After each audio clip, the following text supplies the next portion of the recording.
Бай күйеу мен қарапайым қыздың құпия қарым-қатынасы. Сәлем достар, сіздермен бірге жасырын сыр арнасы.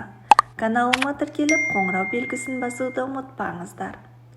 Айсәуле үлкен қалаға алғаш келгенде қаланың суықтығы емес, адамдардың алыстығы оны қаттырақ тоңдырды. Қарапайым ауыл қызы үшін бәрі жат еді. Биік ғимараттар, асығыс адамдар, жалғыздық. Ол шағын кофеханада жұмыс істей бастады. Күн сайын бірдей өмір. Таңертең жұмыс, кешке жалғыз пәтер. Бірақ бір күні бәрі өзгерді. Сол күні кофеханаға қымбат костюм киген, өзіне сенімді бір ер адам кірді. Оның жүрісі де, көзқарасы да өзгеше еді. Айсәуле алғаш рет біреуге ұзақ қарап қалғанын өзі де байқамай қалды. «Қара кофе, қантсыз», деді ол қысқа ғана. Дауысы салмақты, бірақ жұмсақ еді. Келесі күндері ол қайта-қайта келе бастады. Әр келген сайын қысқа ғана әңгіме, бірақ көз қарастар ұзара түсті. Айсәуле оның жай адам емес екенін сезетін, бірақ сұрамады. Бір күні ол «Атың кім?» деп сұрады. Айсәуле. «Әдемі есім», деді ол күлімсіреп. «Менің атым Данияр». Сол сәттен бастап бәрі күрделене түсті. Данияр табысты, бай, бірақ үйленген адам еді. Айсәуле мұны білгенде жүрегі бір сәтке тоқтап қалғандай болды. Кетуі керек еді, ұмытуы керек еді. Бірақ оның жанында өзін ерекше сезінетін. Олардың кездесулері жасырын болды. Қала шетінде, адамдардан алыс, әңгімелері терең, кейде үнсіздік те бәрін айтып тұратын. «Бұл дұрыс емес», дейтін Айсәуле бірде. «Бірақ шынайы», деп жауап беретін Данияр. Айсәуле алғаш рет махаббат пен ар-ұяттың арасында қалғанын түсінді. Айсәуле соңғы кезде өзін өзгеше сезіне бастады. Әлсіздік, таңертеңгі жүрек айну. Басында мән бермеген. Бірақ күндер өте келе күдік күшейді. Дәріханадан алған тесті қолына ұстағанда жүрегі дүрсілдеп кетті. Екі сызық. Ол ұзақ уақыт қозғала алмай отырды. Бәрі бір сәтте өзгеріп кеткендей болды. Қорқыныш, қуаныш, белгісіздік. Сол кеште Даниярмен кездескенде ол үндемей отырды. «Не болды?» деді Данияр оның жүзіне қарап.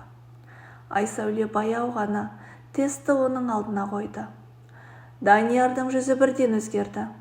Ол үнсіз қалды. Ұзақ уақыт ештеңе айтпады.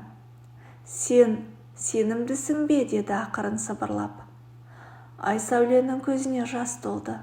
Иә, олардың арасындағы үнсіздік бұрынғыдан да ауыр болды. «Бұл қиын жағдай», деді Данияр терең дем алып. «Менің отбасым бар, Айсәуле». Сол сөздер оның жүрегін тілгендей болды. «Мен сенен ештеңе сұрап тұрған жоқпын», деді ол әрең. «Тек шындықты біл». Сол күннен кейін Данияр өзгеріп кетті.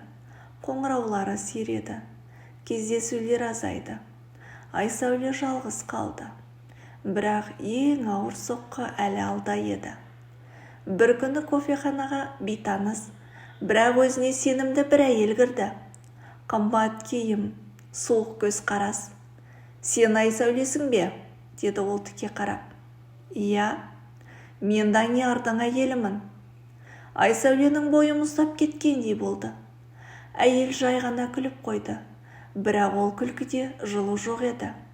«Сен оның өміріндегі жалғыз қыз емессің деп ойлама», деді ол баяу. «Бірақ сен тым алысқа кеттің». Айсәуле үндей алмады. «Балада туралы білемін», деді әйел. Бұл сөз жүрегіне найзадай қадалды. «Тыңда», деді ол жақындап. «Бұл баламен сен ешқашан бақытты бола алмайсың. Ол адам ешқашан отбасын тастамайды». Айсәуленің көзіне жас келді, бірақ ол жыламауға тырысты. «Ал сен?» деді ол әрең. «Неге кетпейсің?» Әйелдің көзі бір сәтке жұмсарғандай болды. Себебі бұл өмірде махаббаттан басқа да нәрселер бар. Ол бұрылып кетіп қалды. Сол сәтте Айсәуле бәрін түсінді. Бұл тек махаббат емес еді. Бұл таңдау. Сол түні ол ұзақ ойланды. Таң атқанда шешім қабылдады. Ол бұл қаладан кететін болды. Өзі үшін, баласы үшін. Даниярға хабарлама жазды. Бізді іздеме, бұл біздің соңғы нүктеміз. Жауап келмеді. Айсәуле пойызға отырып жаңа өмірге қарай жол тартты. Қорқынышпен, бірақ үмітпен.